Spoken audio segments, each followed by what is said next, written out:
રસિકજનો, જય શ્રી કૃષ્ણ। આજે ફાગણ સુદ સપ્તમી એટલે કોટા રાજસ્થાન બિરાજમાન પ્રથમ નિધિ સ્વરૂપ શ્રી મથુરાનાથજીનો પાટોત્સવ।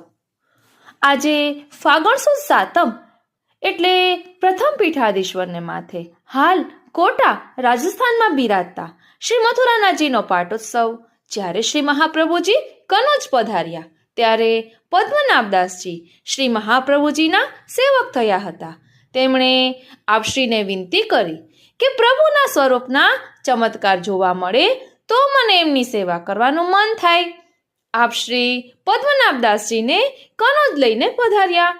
ત્યાં મહાવન પાસે કર્ણાવલ નામના સ્થાનમાં શ્રી યમુનાજીના કિનારે આપશ્રી સંધ્યાવંદન કરતા હતા ત્યારે સામે કિનારે ભેખડ તૂટતા તેમાંથી 7 તાળ જેટલું ઊંચું વિરાટ દિવ્ય ચતુર્ભુજ સ્વરૂપ પ્રકટ થયું અને પોતાની સેવા કરવાની આજ્ઞા કરી।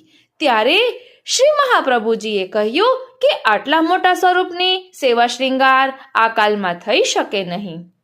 શ્રી મહાપ્રભુજીના આ વચન સાંભળી આપશ્રીના ખોળામાં બિરાજતા આપના ચીબુક અર્થાત આપશ્રીની દાઢીનો સ્પર્શ થાય તેવું સ્વરૂપ બની ગયું અને શ્રી મહાપ્રભુજીની ગોદમાં બિરાજ્યું। શ્રી પદ્મનાભદાસજીએ આ સ્વરૂપ પોતાને માથે પધરાવી શ્રી મહાપ્રભુજીને વિનંતી કરી।